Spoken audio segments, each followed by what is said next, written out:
पत्थर नाल बनी टोटल जी चीज़ इन्होंने आपूं बनाई है पत्थर दे विच पत्थर कट के ना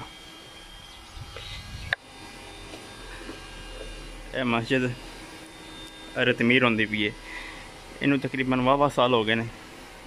ये टोटल ए टू ज़ेड जी मस्जिद है ये पत्थर दे नाल बनी पत्थर मेरा मतलब जड़ा।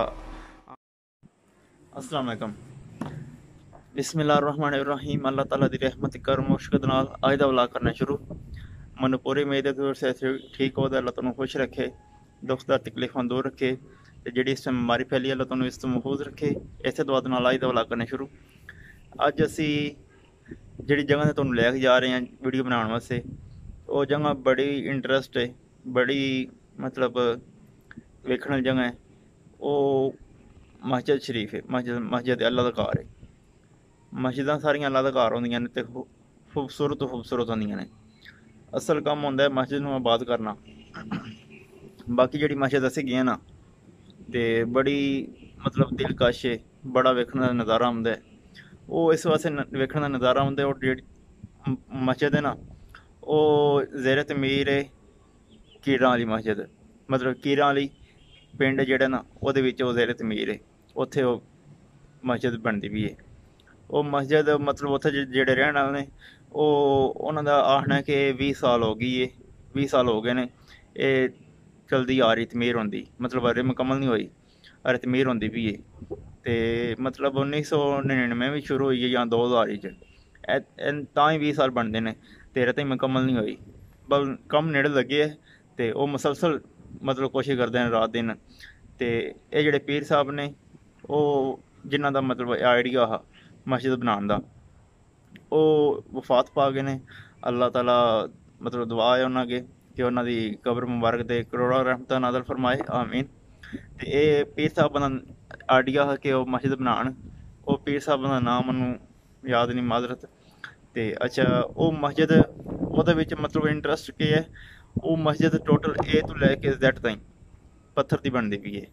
मतलब ओहदे विच आखो ना कोई सरिया सीमेंट बजरी रेत एह् कौन नहीं लग्गी बिच। अगों हिसाब तुसीं ला लो इंटरस्ट वाकई है कि नहीं।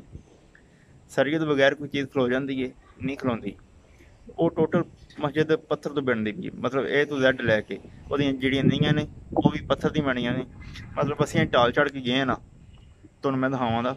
असीं टाल चढ़ के गए हैं ते ओह् जेह्ड़ी टाल तो थल्ले लैके जिन्नी भी तैह् ना ओहदी ओहदे विच उन्होंने पत्थर दब्बे, मतलब स्टैप लाए ने उन्होंने, टोटल पत्थर है।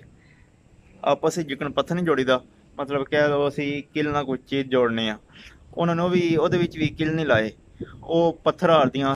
टोटल जी पत्थर नाल बनी टोटल जी चीज़ इन्होंने आपूं बनाई है पत्थर दे विच पत्थर कट के ना। यह मस्जिद रतमीर होंदी पई है इनू तकरीबन वाह साल हो गए ने। ये टोटल ए टू ज़ेड जी मस्जिद है ये पत्थर दे नाल बनी पत्थर मेरा मतलब जड़ा आम पत्थर होंदा उन्होंने कट के ना ते उन्होंने अपने हिसाब से कट के जी कहना वेख लो तुसीं हत्थां दी कारकरदगी। मतलब जड़ा पत्थर है ना इंज पत्थर प्लेनिंग आहा ते उन्होंने मतलब अपने देन नाल जिकना उन्होंने चाहिए हा अपना मशीनां नाल बना लिया, ते जेह्ड़ा कि बड़ी वड्डी गल है।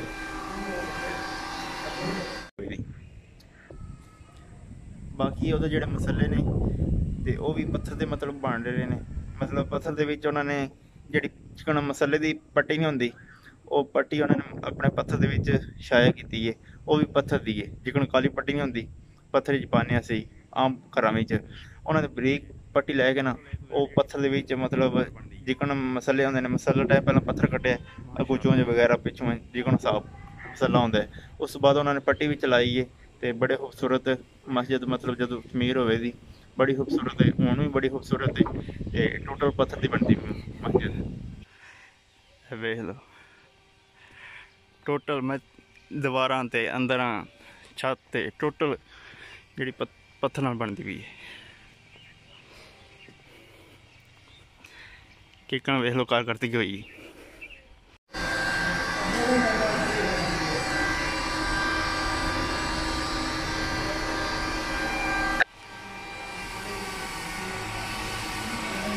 अंदर जाने की इजाज़त नहीं है।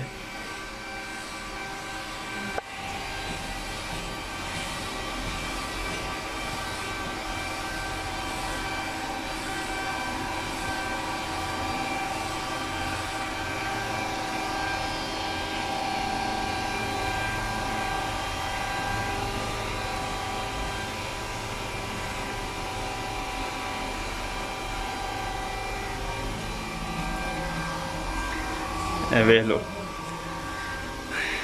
अंदर इन्होंने मतलब अरबी नाल लिखी भी है पत्थर दे विच, बल अंदर जाने की इजाज़त नहीं है। ए नाल मुख्तलिफ इन्होंने खाने बनाए ने, इत्थे बह के तुसीं नमाज अदा कर सकते हो, उंज बह सकते हो। ए विच बारी शारी टाइप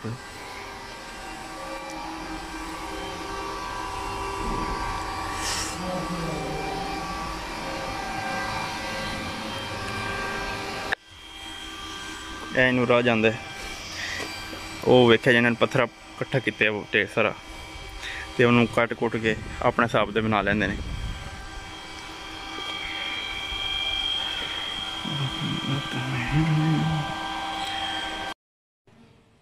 बैक साइड है मस्जिद की।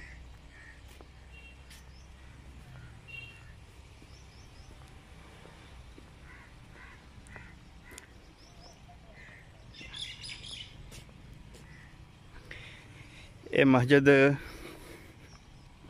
शुरू हुई है तकरीबन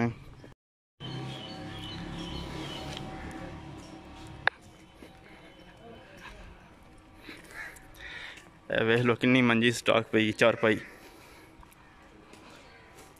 इत्थे मेरे ख्याल लंगर खाना होंदा है, तो वो जी चीज़ है ना जिथे बेंच पे ने उत्थे अखां दा ऑपरेशन करते हैं, फ्री कैंप जिन्होंने कहना नहीं लगता वो लगता है। अगर आपको वीडियो अच्छी लगे इसको लाइक शेयर और सबके साथ शेयर कर दें, ताकि हमारी जो ऐसी वीडियो आएँ देसी गांव की वो आप तक पहुंच सके। और सब्सक्राइब का बटन दबा दें और उसके साथ जो बेल आइकन का बटन वो ज़रूर दबा दें, ताकि हमारी जो वीडियो है तो आप तक आसानी से पहुंच सके। हमें इजाज़त दीजिए और अपना बहुत सा ख्याल रखिए, दुआओं में याद रखिए। अल्लाह हाफिज़।